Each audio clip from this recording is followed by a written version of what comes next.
Lindbergh came to town. When was that and what That happened? was in 1927. And they wanted to name this lake up there on the Swan Road, Lindbergh Lake. So he just came to town and they took him up there, and I have pictures to show. And that camp is something else. Did you see those tents? Just like an army base. So your dad took Charles Lindbergh up there? Mm-hmm. Did he ever talk about that? Oh, yes. What did he think of Charles Lindbergh? He thought he was a very, very quiet man. Very, very quiet man. And there's a picture there that shows, I mean, he's got his overcoat over his arm, he's still got his tie on, and he's out there with all these rough-looking men that are presidents of companies and all this, that, and the other thing. And here's poor old lonesome Charles Lindbergh just standing there looking at them all. Very quiet. Charles Lindbergh did not like the hullabaloo.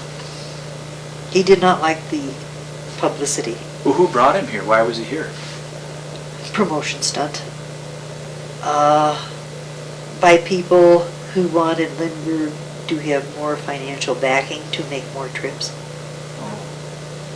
The more promotion and publicity we get for Lindbergh, the more backwoodsy we make him look, the more the people will, Well, did some of those business people donate money to Lindbergh from that? It was a fundraiser then? Yeah, I mean, it wasn't like a fundraiser, but it was, the company would help sponsor some of these trips. I mean, it was just really a PR trip. Is that where you got your interest in flying?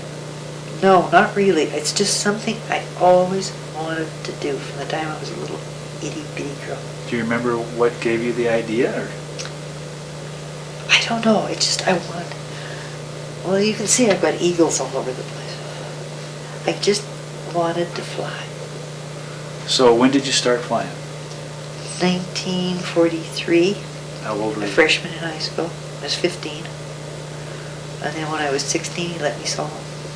So tell us about that. Tell us what John Fox. I went out to John Fox and I wanted, he was a grizzled old, he was a barnstormer. He had a brother that was flying for the airlines. He was the oldest of 4 boys. And he was from Nebraska or something. And he was really the dirty old, grizzled, cigar-chomping, rough, tough character. And he said, I don't want little girls out on my airport. And I said, but I want to learn to fly. So he made a deal with me and I could be there, drive up, have my lesson, and be gone in 5 minutes. But if I had ground lessons, in those days you had to take radio and learn what clouds were clouds. And I could then come out, but my mother had a chaperone because he didn't want little girls around all these rough tumble men. He protected me like my brothers did. I mean, he was just a wonderful man.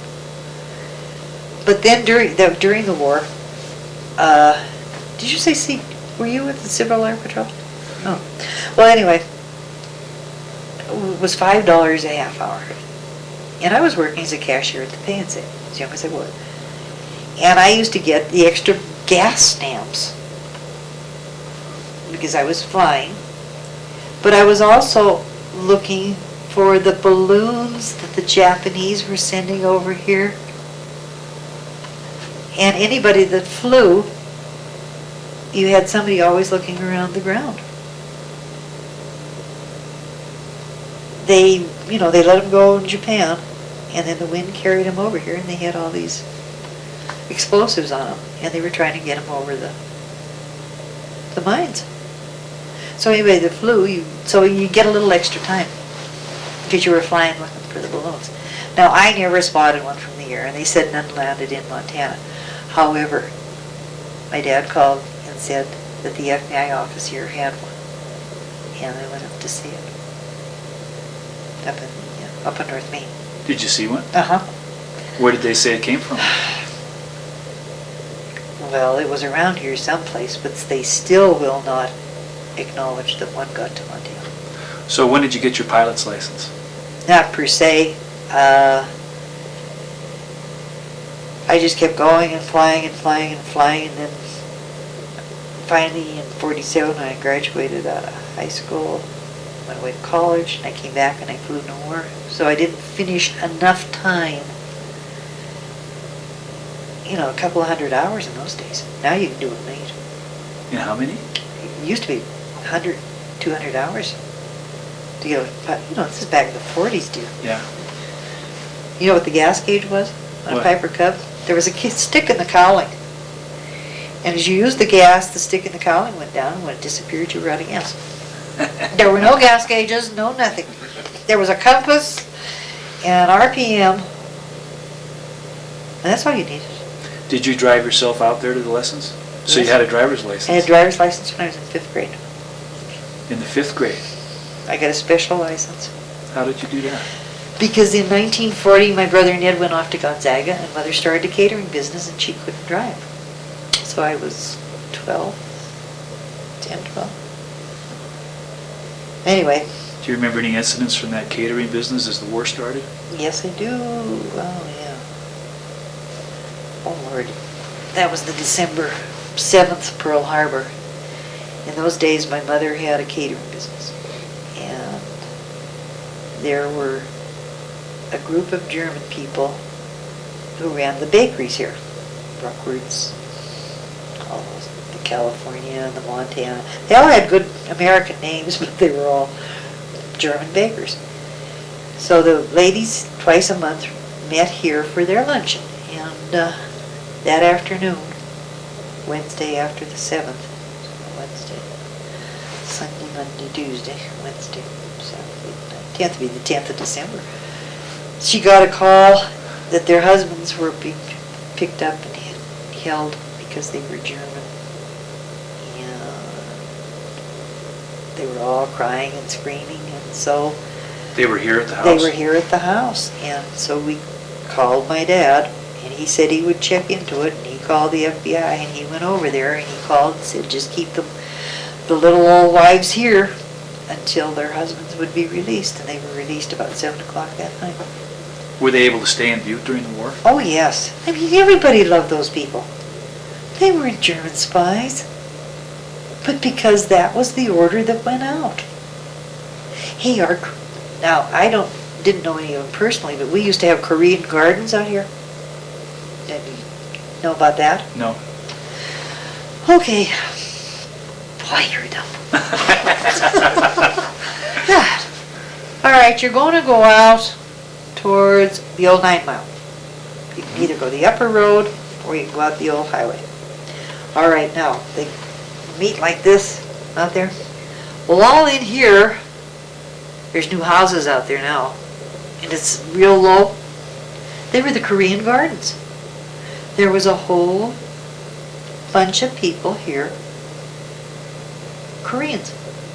And they had these beautiful, beautiful, that's where all the fresh vegetables came from. It was the Korean gardens out in South Butte. What happened to them? Well, they were kind of, you know, just because they looked Oriental.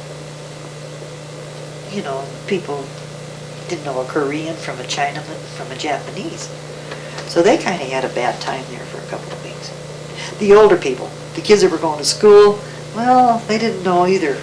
You know, they weren't too knowledgeable. But the high school kids certainly stood up for their friends. Remember, one name was Park. But they were nice, nice people. But they just kind of died out. You know what I mean? The whole community. I don't know where they went through the 40s, through the 50s, whatever happened to them. The ground was then bought up by people that wanted horses and all that. But that's where the fresh produce in Butte came from. We had a Chinaman that used to run around on a wagon. There was a little girl. And he'd yell, the Chinaman's coming, the Chinaman's coming, and he'd come down the block, so your mother'd come out, and she'd go and pick out her lettuce and her carrots, and pay him, and so he never really said anything. I don't know whether he could talk or not. He'd weigh him, and mother'd pay him, and all the women on the block. This was over on the east side of Butte. Right here. Oh. Horse and wagon going up and down the street. Well, what happened the night of the Butte High fire?